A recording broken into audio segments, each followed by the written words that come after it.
সমাপ্ত করার জন্য। হরে কৃষ্ণ। নমো ওং বিষ্ণুপাদায় কৃষ্ণপৃষ্ঠায় ভূতলে শ্রীমতে জয়পতাকা স্বামিনীতি নামিনে। নমো আচার্যপাদায় নিতাই কৃপাপ্রদায়িনে গৌরকথা দামোদায় নগর গ্রামতারিণে। নমো ওং বিষ্ণুপাদায় কৃষ্ণপৃষ্ঠায় ভূতলে শ্রীমতে ভক্তিবেদান্ত স্বামিনীতি নামিনে। নমস্তে সরস্বতী দেবে গৌরবাণী প্রচারিণে নির্বিশেষ শূন্যবাদী পাশ্চাত্য দেশ তারিণী। হরে কৃষ্ণ। তো আমি তিনটা বিষয়ে বলবো। আসলে শ্রীমদ্ ভাগবতমের প্রথম স্কন্ধে প্রভুপাদ ওনার তাৎপর্য ব্যাখ্যা করেছেন। আকাশ অনন্ত, অনন্ত আকাশে পাখি তার সামর্থ্য অনুসারে উঠতে পারে। তো আমি আমার সামর্থ্য অনুসারে গুরু মহারাজের মহিমা বলার চেষ্টা করব। হয়তো কারো কারো কাছে বাচালো তো মনে হতে পারে, ক্ষমা করবেন। তো প্রথম 2014 সালে আমরা যখন দিল্লিতে গুরু মহারাজ আমাদেরকে ডেকেছিলেন ব্যবস্থাপনা সংক্রান্ত বিষয়ে, তখন গুরু মহারাজ একটা কথা বলেছেন। উনি বলছেন যে আমি প্রচারক, আমি বিচারক নই।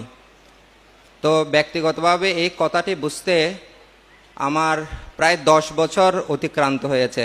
আমি এই কথাটা তখন বুঝতে পারিনি যে 2014 সালে গুরু মহারাজ কেন বলেছেন আমি বিচারক নই, আমি হচ্ছে প্রচারক। তো এটা আমার যেটুকু আমি বুঝতে পেরেছি সেটা আপনাদের সামনে উপস্থাপন করছি। সেটা হচ্ছে গুরু মহারাজ উনি, জয় শিল গুরু মহারাজ কি জয়, জয় শ্রীমৎ জয় পতাকা স্বামী গুরু মহারাজ কি। তো গুরু মহারাজ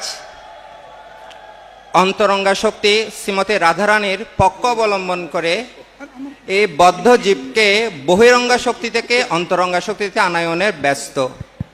বহিরঙ্গা শক্তি ত্রিগুণের যে প্রভাব, যখন কেউ রুল রেগুলেশন অর্থাৎ যে 4টা নিয়ম কেউ যদি ব্রেক করে, ভঙ্গ করে, তখন তাকে দণ্ড দেওয়ার জন্য বহিরঙ্গ শক্তি কাজ করছে, ত্রিগুণ শক্তি কাজ করছে। তো এটা আমার পুরো 10 বছর লেগেছে গুরু মহারাজের এই কথা অনুধাবন করতে। গুরু মহারাজ উনি একজন প্রচারক, উনি বিচারক না। আমার বিশেষ করে একটা সমস্যা ছিল ভালো এবং মন্দ, কিন্তু গুরু মহারাজ হচ্ছে ভালো মন্দের ঊর্ধ্বে একজন ব্যক্তি। শ্রী গুরু করুণা সিন্ধু অধম জনার বন্ধু, লোকনাথ লোকের জীবন।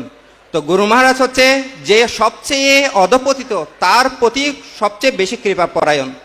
তো আমি যখন ভাগবতমে পৃথু মহারাজের এই অধ্যায়টি যখন পড়ছিলাম, তখন ব্রহ্মা পৃথু মহারাজকে কেন সংশোধন হতে বললেন, ইন্দ্রকে কেন বলেননি। তো যখন আমি গুরু মহারাজের কথাগুলো বিবেচনা করছি, তখন ভাগবতম এই কথাগুলো আমার মাইন্ডে সেট হয়েছে। গুরু মহারাজ উনি একজন প্রচারক, উনি কোনো বিচারক না।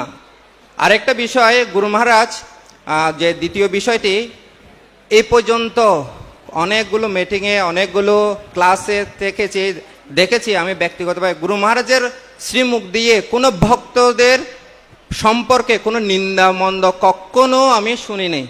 এটা হচ্ছে আমার গুরু মহারাজ হিসাবে, এটা ওনার এই গুণটি আমার হৃদয়কে প্লাবিত করেছে যে ওনার কোনো ভক্ত সম্পর্কে কোনো নেগেটিভ, কোনো ভুল, কোনো দোষ উনি দর্শন করেন না, অদোষদর্শী।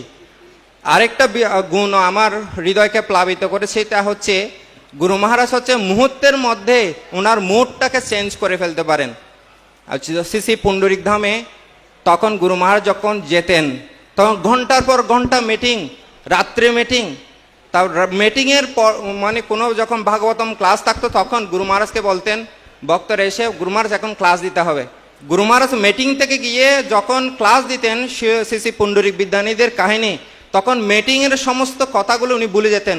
সাথে সাথে পুণ্ডরিক বিদ্যানীদের যে ভাগবতম তত্ত্বগুলো উনি এত সুন্দরভাবে উপস্থাপন করতেন, মুহূর্তের মধ্যে ওনার ভাবটা চেঞ্জ করে ফেলতে পারতেন।